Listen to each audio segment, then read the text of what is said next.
how was your childhood like growing up? Growing up, my mom passed away when I was 4. After that, my dad was like abusive. He was a single father. It was 7 of us.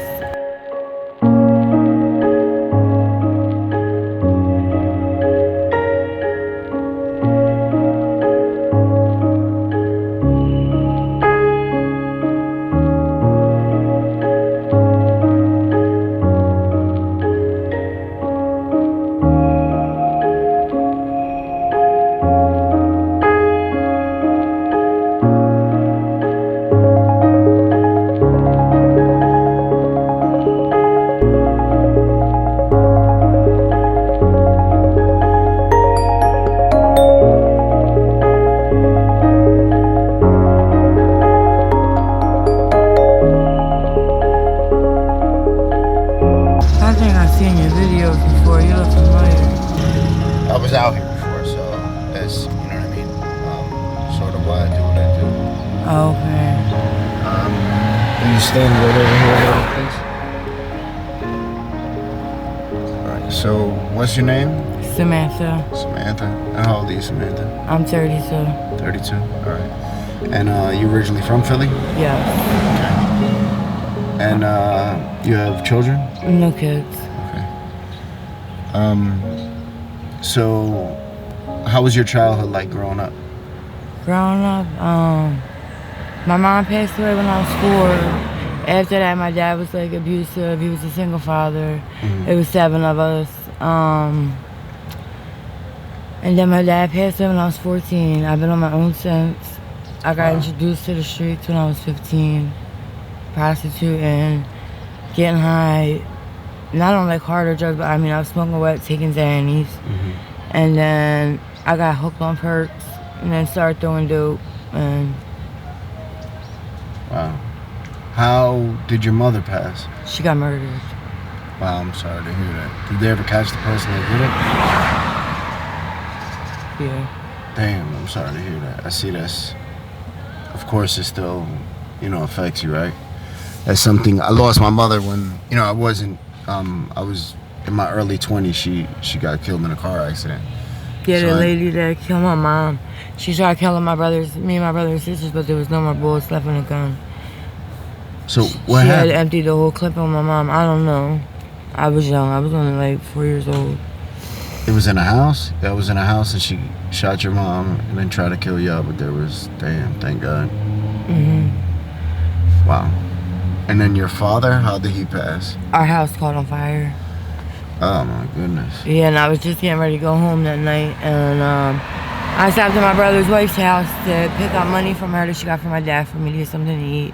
I ended up falling asleep, and I woke up to my sister-in-law crying. I didn't believe her. And, our house was on fire. I lost everything. And I didn't have anything, and I got introduced to this. Hey, you've been through a lot.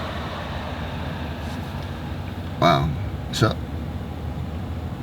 that's like some of the stuff you've been through. I would be like, how can you cope with that or go through that without using drugs? You know what I'm saying?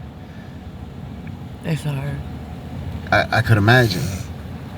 I could imagine.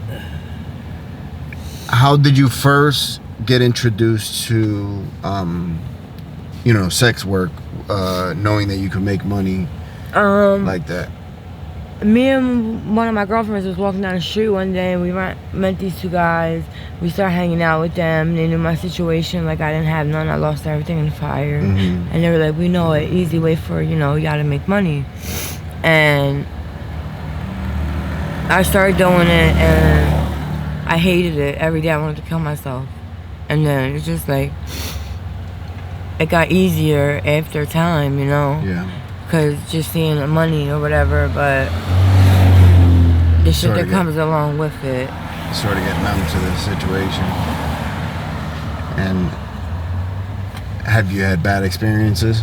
I just had a bad experience the other day. This guy, he raped me. He tried holding me hostage in his car. Right down the street on Sedgley and Castor. And then after that, I tried to kill myself. I was on Kensington and Buckus. They thought they were about to pronounce me DOA. They didn't think they were able to bring me back to life. So, Do you know the person that did that? I don't know him. I Like, mean, if I've when seen you see him, you would recognize. Yeah. What kind of car was it? I don't know the name of the car, but he's on the bad date list. Okay. Did you know he was on the bad date No, list? I didn't know this until just this morning. One of my girlfriends told me. And when I explained to her what he did to me, and she was like, oh my God, he did the same thing to me. And she's like, did he park somewhere to where you couldn't like get out the car? And I was like, yeah. I was like, I had to run out the car without my clothes on, or whatever. I was like, it was very humiliating. Yeah, absolutely. Nobody wants to be outside with, I'm a grown-ass man. I don't want to be outside running around naked, Yeah. Especially after something like that. Can you explain what a bad date list is? I know what it is, but I know there's people that are going to see the A bad date list is guys who take advantage of us females who are out here struggling pretty much with addiction, and they see us at our lowest. And some guys are sick, they try killing us, hold us hostage for days at a time, or never even make it home again. Yep. So they actually have a list that describes the person, what kind of car they're in. Yeah. Now, I love the way that you just broke that down. How do you view the people that you end up doing these dates with? Do you feel like they're exploiting you at your lowest? Like they know your situation, know you gotta have it, and they're still trying to take advantage? Yeah, definitely. That's the way. Yeah. That's the thing. My Especially sisters, when they're coming at you, trying to do stuff for $10, $20. Knowing that I'm worth way more than that, but we're messed up on drugs, and sometimes. Yeah. You know you're worth more than that, right? You know that. Thank you. Yeah, you are. And you don't deserve none of that shit that happened to you. No matter what we're doing throughout life, it don't matter if we could be prostituting, we could be doing anything. Nobody deserves to have the type of stuff that you've had done to you. You know what I'm saying? Like that's not cool coming from a man. That shit is so fucking lame, and I can't stand that shit and there's so many dudes out here that do that shit, that they prey on a woman. They see him already fucked up, and it's like that's not enough. They want to go out of their way to break them down even more. It's hard. Yeah, hell yeah, it's hard. Do you have? Let me wait for this train to pass.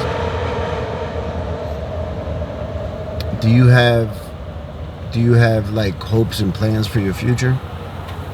No. No. You sort of live day to day? Yeah. If somebody was to offer you a program, would you take it?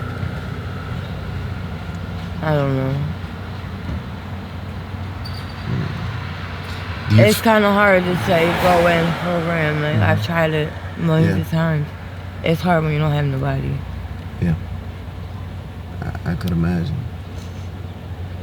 Do you feel like you have a lot of baggage because of stuff you've been through and stuff that you've done? You know what I mean?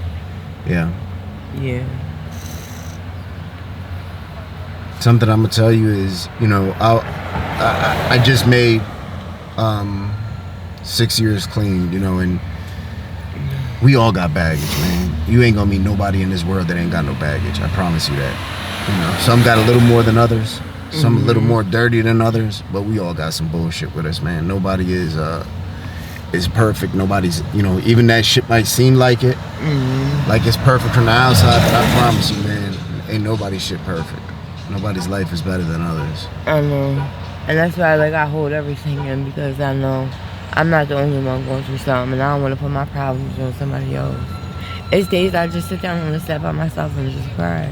I seen you the other day over there, and I actually thought you were one of my friends. A girl named Brittany? I thought you were her at first. You got the same tattoo, sort of, and the blonde hair, and I was like, damn. And I called her just to, make sure it was like her. So y'all sort of remind me of each other. what advice would you give to a young lady who's thinking about maybe coming out here, who's maybe done a couple dates like on the internet or something and hears stories about you're gonna make thousands of dollars and you know. If you could get away from it now while it's early, I would. If I can go back and do things different, I would. Like, I don't like being out here. I hate being out here. But I have a drug problem. You know, it's my only way of supporting it. And if I could help somebody to not come out here, I would. It's dangerous, especially nowadays, you know, with the serial killers and the cops don't even know who they are. It's very dangerous. There's ain't no life for anybody. Yep. So let me ask you something. If you would have went to the cops, did you go to the cops when that happened to you the other day? I went to the cops one time before when it happened to me. And they said to me, I could take you talk to the detectives, but you know what they're going to say to you? I said, what? And he's like, they're going to say you put yourself in that position. So I never reported.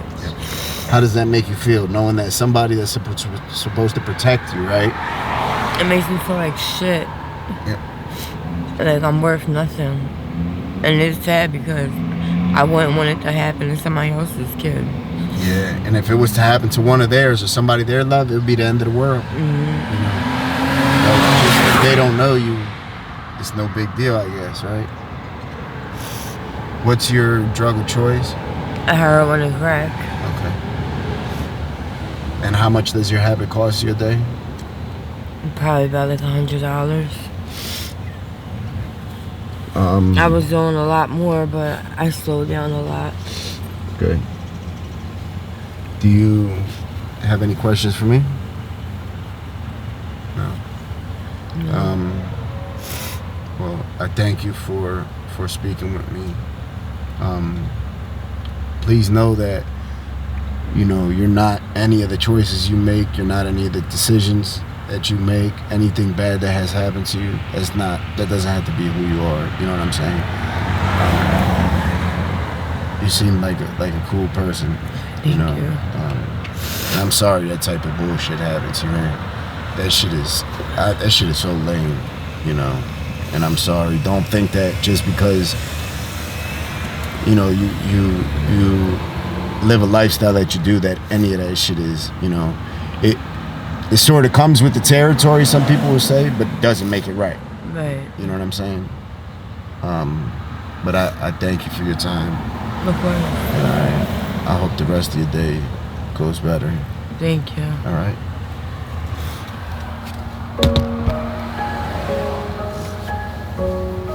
Do you work for yourself out here? Yeah. Okay. You're welcome. Just gave her a bag of some stuff and gave her a hug. I felt like she needed that hug more than she needed the stuff.